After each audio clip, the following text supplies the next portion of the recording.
হৃদয় বিদ্যারক তিনটা মানুষকে জঘন্যভাবে হত্যা করেছে।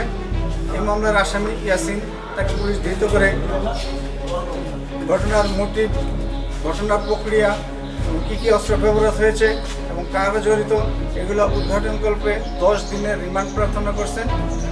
বিজ্ঞ আদালতের শুনানি অন্তে আদালত সন্তুষ্ট হয়ে আসামির বিরুদ্ধে 5 দিনের রিমান্ড মঞ্জুর করেছেন। আদালতের ঘটনায় এজাহার নামে 3 জন আছে এবং অজ্ঞাত কয়েকজন আছে।